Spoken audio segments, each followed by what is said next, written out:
ST कर्मचाऱ्यांच्या संपाचा आज दुसरा दिवस आहे आणि पुण्यातल्या स्वारगेट बस स्थानकामध्ये सुद्धा आपण पाहू शकतो प्रवासी एसटीची वाट बघताना पाहायला मिळतात आणि या ठिकाणी या संपाचा तितकासा परिणाम होताना दिसत नाहीये। जी एसटी महामंडळाकडून स्वारगेट बस स्थानकाकडून जी माहिती देण्यात आलेली आहे, अर्थातच 60% बसेस या सुरू आहेत, मात्र 40% बसेस या बंद असल्याचं पाहायला मिळतंय। मात्र ज्या पद्धतीने आज दुसरा दिवस आहे त्यामुळे या संपाचा तितकासा परिणाम या सगळ्या एसटी सेवेवरती होताना दिसत नाहीये। आपण काही प्रवाशांशी बोलण्याचा प्रयत्न करूयात। काका, तुम्हाला नेमकं कुठे जायचंय? आम्हाला खेडला जायचंय। अच्छा, खेडला जायचं। आम्ही 2-2.5 तास थांबलोय आम्ही इथं। आम्ही आता काय करायचं? तर कॅन्सल तिकीट कॅन्सल सुद्धा करता येत नाहीये।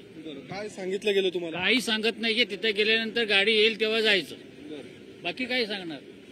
ओएसिस फर्टिलिटीच्या तज्ञांनी IVF उपचार पद्धतीद्वारे 1 लाखांहून अधिक जोडप्यांना मातृत्व प्राप्तीचा आनंद दिला आहे। मोफत अपॉइंटमेंट बुक करण्यासाठी आजच संपर्क साधा। तुम्हाला कुठे जायचंय? सकाळी 6 वाजल्यापासून बसलो होतो।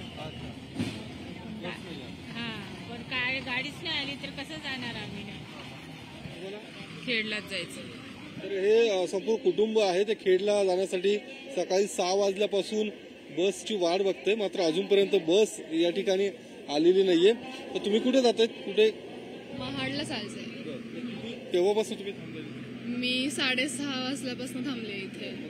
सांगितलं गेलं काही बस? काहीच अपडेट्स देत नाहीयेत। विचारल्यावर उडवाउडवीची उत्तरं भेटतायत, त्यामुळे काहीच अपडेट्स भेटत नाहीत। तुम्हाला हे माहिती होतं का संप एसटी कर्मचाऱ्यांचा संप सुरू आहे? संप माहिती होतं, पण एवढं सिव्हिअर मध्ये असेल एवढं काही माहिती नव्हतं। आणि बाकी सगळ्या गाड्या सोडतात, मग कोकणातल्याच गाड्या का सोडत नाहीयेत? कोकणातल्याच गाड्या बंद आहेत। हा, बाकी तुम्ही 6:30-6:45 पासून आहे, सकाळपासून थांबली आहे।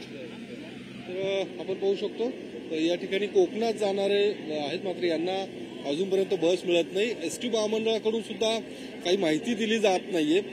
मात्र काही भागांमध्ये या एसटी बसेस सुरू आहेत आणि आज या सगळ्या संपासंदर्भात राज्य सरकारसोबत बैठकीचं आयोजन सुद्धा करण्यात आलेलं आहे आणि आजच्या बैठकीत या संपावर तोडगा निघेल अशी अपेक्षा व्यक्त केली जाते। कॅमेरामन सुशांत राऊतसह योगेश बोरसे, TV9 मराठी, पुणे।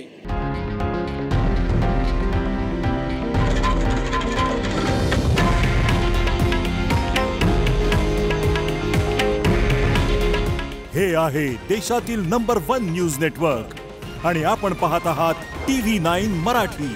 काळजी तुमची, हित महाराष्ट्राचं।